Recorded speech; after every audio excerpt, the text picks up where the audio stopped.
देखो फ्रेंड्स, यहाँ पर मैंने ले लिया है फिश को मैंने मार्केट से जब खरीदा था मैंने, तभी मैंने ऐसे कट करके लिया था। फिर इसको मैं घर में आकर अच्छी तरह से धो के फ्रेश कर लिया है। अब देखो, मैंने फिश के ऊपर जो मीडियम स्पून होता है उस स्पून के हिसाब से हाफ टी स्पून नमक और हाफ टी स्पून हल्दी यानी कि टर्मरिक पाउडर दे दिया है। अब फिश को ये हल्दी और नमक के साथ मैं एक साथ अच्छी तरह से मिक्स कर लूंगी। अब देखो, फिश का नमक और हल्दी के साथ मैंने अच्छी तरह से मिक्स कर लिया है। यहाँ पर देखो, कढ़ाई को मैंने गैस पर चढ़ा दिया है और कढ़ाई में दे दिया है मस्टर्ड ऑयल। कोई भी फिश का रेसिपी करने के लिए फिश को अच्छी तरह से फ्राई करना जरूरी है, इसलिए मैंने यहाँ पर जो मस्टर्ड ऑयल यानी कि जो सरसों का तेल है वो दे दिया है। ये तेल में दिया है जो बड़े साइज का जो स्पून होता है, उस बड़े स्पून के हिसाब से 4 टीस्पून मैंने ऑयल यहाँ पर दिया है। अब ऑयल पूरा अच्छी तरह से गर्म होना बहुत जरूरी है। यहाँ पर देखो, मेरा जो ऑयल है वो अच्छी तरह से गर्म हो गया है। अब इसमें मैं फिश को छोड़ दूंगी। गैस को पहले ही सिम कर दो फिश छोड़ने के टाइम। फिर फिश एक एक करके ऑयल के ऊपर छोड़ दो।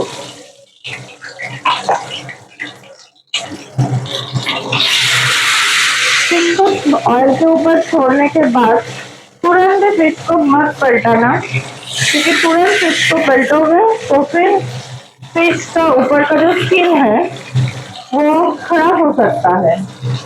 इसलिए फिश को देने के बाद गैस को हाई फ्लेम कर दो। हाई फ्लेम करके फिश का एक तरफ हल्का ब्राउन कलर आने के लिए वेट करो। एक तरफ जब हल्का ब्राउन कलर आ जाएगा तब हल्के हाथ से फिश को पलटा कर दूसरे साइड भी हल्का ब्राउन कलर आने तक वेट करो। फिश को फ्राई करने के टाइम थोड़ा मतलब हाथ में टाइम लेकर फिश को फ्राई करो, तो फिर फिश बहुत अच्छी तरह से फ्राई होता है, अंदर से भी बाहर से भी। और फिश का ऊपर का जो स्किन है वो भी मतलब ठीक ठाक रहता है, वो स्किन खराब नहीं हो जाता है। तो इसलिए अच्छी तरह से फ्राई करना जरूरी है। देखो, फिश को मैंने फ्राई कर लिया है। ऐसे ही मतलब ब्राउन कलर आना चाहिए फिश में। इस ऐसे ही फ्राई करने के लिए ऑयल थोड़ा ज्यादा देना पड़ता है, इसलिए मैंने ऑयल ज्यादा दिया था। तो ऐसे जब कलर आ जाएगा तब फिश को ऑयल से उठा लेना होगा। अगर आप लोग इससे कम फ्राई करोगे तो फिश का जो ग्रेवी होगा उसमें फिश का कच्चा जो स्मेल है वो उभर के आएगा। इसलिए फिश को डीप फ्राई करना और अच्छी तरह से फ्राई करना जरूरी है। ब्राउन कलर जब हो गया है, मैंने फिश को उठा लिया है। इससे ज्यादा फ्राई करोगे तो फिर फिश अच्छा नहीं लगेगा खाने में, और इससे कम फ्राई करोगे तो फिर फिश का कच्चा स्मेल आएगा। तो ऐसे ही फ्राई करना पड़ेगा। अब यहाँ पर देखो, मैंने ले लिया है गोभी को, फूल गोभी को, और ले लिया है पोटैटो को। गोभी को ऐसे मैं बड़ा बड़ा कट लिया है और पोटैटो को ऐसे लंबा लंबा कट कर लिया है। अब कढ़ाई में जो फिश फ्राई करने के बाद जो ऑयल है, उस ऑयल में ही पहले ही मैं इस गोभी को दे दूंगी। गोभी को और पोटैटो को मैंने अच्छी तरह से कट करने के बाद मैंने अच्छी तरह से धो लिया है, धोकर फ्रेश कर लिया है। अब गोभी को मैं अच्छी तरह से इसमें फ्राई कर लूंगी। गैस को इस टाइम हाई फ्लेम करना होगा गोभी देने के बाद, और अच्छी तरह से ऑयल में इसको मिक्स करना होगा। मिक्स करके इसको भी हल्का ब्राउन कलर होने तक फ्राई करना होगा। ज्यादा फ्राई करने की जरूरत नहीं है, लेकिन हल्का ब्राउन कलर होना जरूरी है। और गोभी फ्राई करने के टाइम इसमें नमक और हल्दी देने की जरूरत नहीं है, नॉर्मली गोभी को फ्राई करो। देखो फ्रेंड्स, गोभी को मैंने फ्राई कर लिया है। गोभी को भी ऐसे ही हल्का ब्राउन कलर होने तक फ्राई करना पड़ेगा। तो अब मेरा सब कुछ फ्राई हो गया है। अब इस टाइम सिर्फ मैं आलू को पूरा फ्राई कर लूंगी। आलू को भी ऐसे ही हल्का ब्राउन कलर होने तक फ्राई करना होगा, ज्यादा फ्राई करने की जरूरत नहीं है। गैस को हाई फ्लेम अप कर दो और आलू को भी, पोटैटो को अच्छी तरह से फ्राई कर लो। ब्राउन कलर होने तक ही सब कुछ को फ्राई करना होगा। फ्रेंड्स यहाँ पर देखो पोटैटो को भी मैंने हल्का ब्राउन कलर होने तक फ्राई कर लिया है। फ्राई करके पोटैटो को भी उठाकर रख दिया है। अब मेरा जो फ्राई करने का जो जो सब्जी था और फिश था सब फ्राई करना कंप्लीट हो गया है। देन इस टाइम एक मुझे अब ग्रेवी के लिए पूरा प्रिपरेशन करना पड़ेगा। अब देखो कढ़ाई पे ऑयल बहुत ज्यादा था क्योंकि फ्राई करने के टाइम ऑयल ज्यादा देना पड़ता है। अब मैं क्या करूंगी, एक स्पून लूंगी बड़ा सा और जो एक्स्ट्रा ऑयल है वो एक कटोरी में उठाकर साइड में रख दूंगी। ये जो एक्स्ट्रा ऑयल है ये ग्रेवी बनाने के टाइम अगर ऑयल लगेगा तो फिर मैं वो ऑयल कटोरी से उठाकर दे दूंगी, और अगर नहीं लगेगा तो फिर मैं उस ऑयल को रख दूंगी फ्रीजर में और नॉर्मल फ्रीज में रख दूंगी। रख के उसको दूसरे अब जो भी अंडे का या फिश का या चिकन का प्रिपरेशन, चिकन मटन का प्रिपरेशन होगा उसमें वो ऑयल आप यूज कर सकते हो। अब मैं गैस को सिम कर दिया है। यहाँ पर मैंने 2 टीस्पून के हिसाब से ऑयल रखा है, लेकिन मैं और थोड़ा ऑयल उठा लूंगी। अब देखो यहाँ पर जो छोटे साइज का जो स्पून होता है उस स्पून के हिसाब से जो टीस्पून होता है उस स्पून के हिसाब से मैंने 2 टीस्पून ऑयल रखा है। अब इस गरम ऑयल में ही मैं पहले दे दूंगी होल जीरा। होल जीरा को थोड़ा हल्का ब्राउन कलर होने तक वेट करना पड़ेगा, क्योंकि नहीं तो जीरा का जो मतलब अच्छा स्मेल है वो अच्छी तरह से नहीं आएगा। अब इसमें मैं ऐड करूंगी जीरा पेस्ट। जीरा पेस्ट यहाँ पर मैं 1 टीस्पून ऐड किया है। अब गैस को मैं लो फ्लेम कर दूंगी और इसमें दे दूंगी नमक। यहाँ पर मैंने 1 टीस्पून नमक दिया है, क्योंकि नमक देने से, नमक यानी कि सॉल्ट देने से पहले याद में रखना होगा कि पहले भी फिश को फ्राई करने के टाइम नमक दिया था।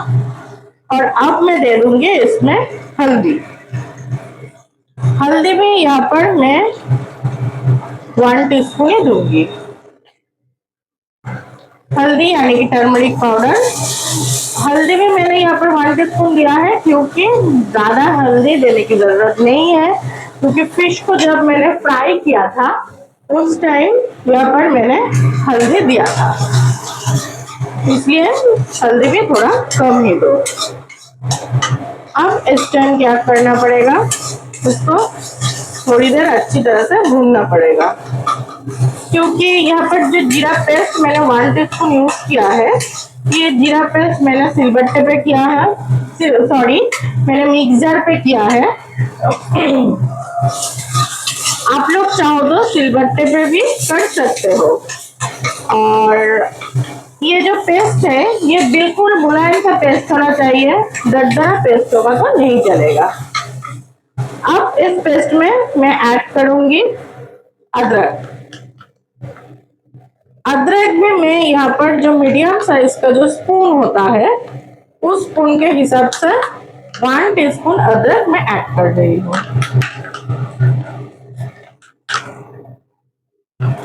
अदरक भी अब अच्छे से भूनना पड़ेगा, क्योंकि अदरक भी अच्छे से नहीं भूनोगे तो फिर अदरक का भी एक कच्चा स्मेल है जो उभर के आ सकता है।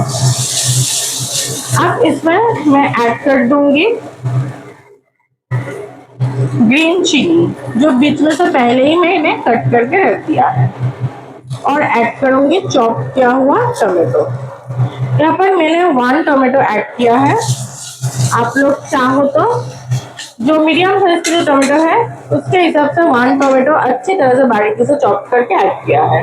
अब मैं थोड़ा पानी ऐड करूंगी, क्योंकि थोड़ा पानी ऐड नहीं करोगे तो फिर ये मसाला जो है, ये मसाला नीचे से जल सकता है। इसलिए मिक्सर पे अदरक पेस्ट करने के बाद, उस अदरक को तो मैंने मिक्सर से उठा लिया है, फिर मिक्सर को मैंने धोकर वही वाटर यहाँ पर मैंने ऐड कर दिया है।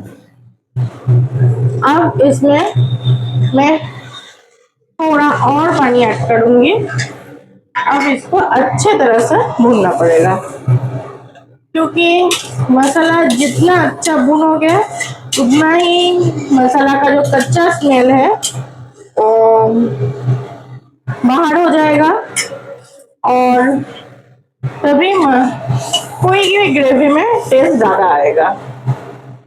तो यहाँ पर जो अदरक मैंने दिया था वो अदरक भी मैंने मिक्सर पे पेस्ट किया था। आप लोग चाहो तो सिलबट्टे पे भी कर सकते हो, लेकिन ये अदरक जहाँ भी पेस्ट करो दरदरा पेस्ट होगा तो नहीं चलेगा, बिल्कुल मुलायम सा सॉफ्ट सा पेस्ट होना चाहिए।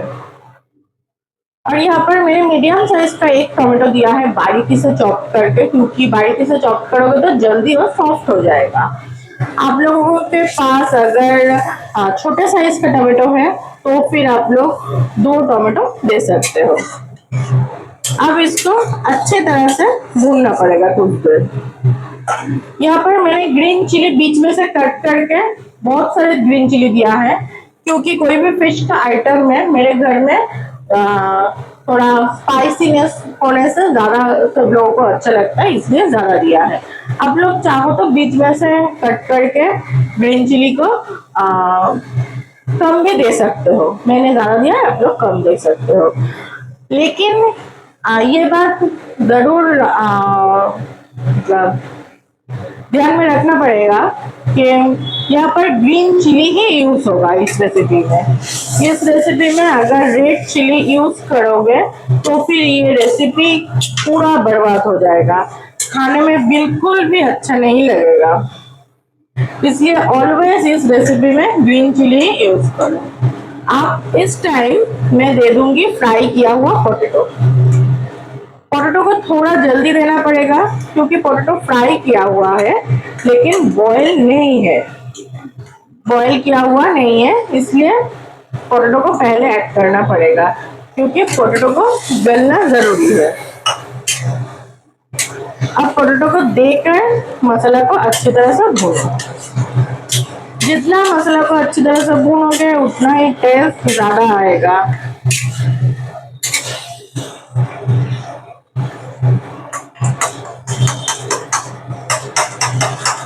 ऐसे इसको भूनते रहो।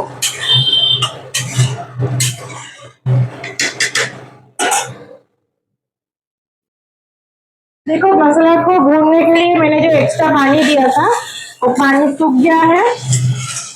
अब इस टाइम एक बार पोटैटो के साथ मसाला को मिक्स करो और इसमें पानी ऐड करो। यहाँ पर मैं 2 कप के हिसाब से पानी ऐड कर रही हूँ। अब मसाला के साथ इसको अच्छी तरह से मतलब पानी देने के बाद मसाला को अच्छी तरह से पानी के साथ मिक्स करना पड़ेगा, नहीं तो मसाला लम्स हो जाएगा अंदर और सब जगह पर मसाला बराबर नहीं जाएगा। अब इसको मैं ढक दूंगी। ढककर गैस को हाई फ्लेम में ही रखना पड़ेगा, गैस को लो या मीडियम फ्लेम इस टाइम मत करना। इसको ढक दो, ढककर 5 मिनट्स के लिए इसको छोड़ दो। अब देखो 5 मिनट्स हो गया है। देन गैस अब मैं ढक्कन को उठाऊंगी। देखो पूरा बॉयल आ गया है। अब इस टाइम जो गोभी है फूल गोभी उसको इसमें ऐड करना पड़ेगा, क्योंकि गोभी का जो डंठल है, गोभी तो फ्राई कर लिया है लेकिन गोभी का जो डंठल है वो तो ऐसे फ्राई करने से सॉफ्ट नहीं होता है, इसलिए उसको भी सॉफ्ट होना जरूरी है। इसलिए इस टाइम बॉयल आने के बाद इसको ऐड करना पड़ेगा। अब गोभी देने के बाद इसको फिर से मिक्स करो, क्योंकि वाटर मतलब ग्रेवी में गोभी अंदर ग्रेवी के अंदर गोभी डूबना चाहिए, क्योंकि ग्रेवी के अंदर गोभी नहीं डूबेगा तो फिर गोभी का जो डंठल है वो सॉफ्ट नहीं होगा। अब हाई फ्लेम में इसको कुछ देर के लिए रखो, क्योंकि गोभी को देने के बाद भी अच्छे से बॉयल आना चाहिए। देखो बॉयल आना स्टार्ट हो गया है, तो ऐसे ही इसको रखो, रख के इसको ऊपर से ढक दो। ऊपर से इसका ढक्कन दो, ढक्कन देकर इसको थोड़ा सिम करना पड़ेगा। इसको मीडियम फ्लेम करो, ज्यादा सिम मत करो नहीं तो बहुत टाइम लग जाएगा होने में। मीडियम फ्लेम में रखो, रखकर 5 मिनट्स के लिए छोड़ दो। अब देखो 5 मिनट्स हो गया है। देन अब मैं ढक्कन उठा लूंगी। ढक्कन उठा के पहले ही चेक करना पड़ेगा कि पोटैटो बॉयल हुआ है कि नहीं। पोटैटो अच्छी तरह से बॉयल हो गया है। और गोभी का डंठल भी थोड़ा चेक करना पड़ेगा। हाँ, ये भी अच्छी तरह से बॉयल हो गया है। अब इससे ज्यादा अगर गोभी बॉयल करोगे तो फिर गोभी पूरा गल जाएगा और ऐसे नहीं रहेगा। ये पूरा मतलब गल के पूरा ग्रेवी में पूरा मिक्स्ड हो जाएगा। अब इस टाइम फ्राई किया हुआ फिश को ऐड करना पड़ेगा। गैस को इस टाइम हाई फ्लेम करो और फ्राई किया हुआ जो फिश है उसको ऐड कर दो।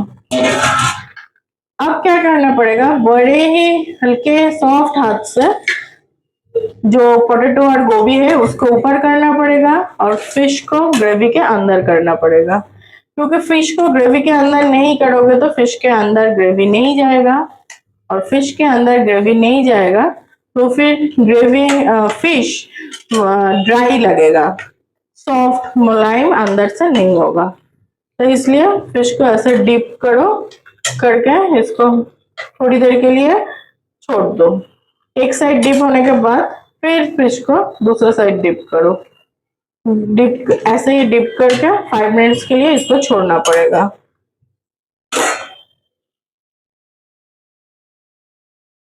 अब इस टाइम एक स्पून लो और थोड़ा ग्रेवी उठाकर चख लो। नमक बराबर है कि नहीं ये टेस्ट करना बहुत ही जरूरी है इस टाइम। अगर नमक इस टाइम आप लोगों को लगे कि नमक बराबर नहीं है तो फिर इस टाइम ही नमक को ऐड करना पड़ेगा। अगर बाद में नमक को ऐड करोगे तो फिर नमक अच्छी तरह से मिक्स नहीं होगा। यहाँ पर मुझे लग रहा है नमक थोड़ा कम है, इसलिए मैं यहाँ पर थोड़ा नमक ऐड कर रही हूँ। नमक आप लोग टेस्ट करके देखो, फिर जितना नमक लगेगा उसके हिसाब से नमक को ऐड करो। नमक ऐड करने के बाद अच्छी तरह से ग्रेवी को पलटाओ। ग्रेवी में इसको पलटा पलटा के सब्जी और फिश को, क्योंकि नमक सब जगह बराबर होना चाहिए। अब नमक देने के बाद थोड़ी देर के लिए इसको छोड़ दो। ऊपर से अब ऐड करो गरम मसाला। गरम मसाला ज्यादा देने का जरूरत नहीं है।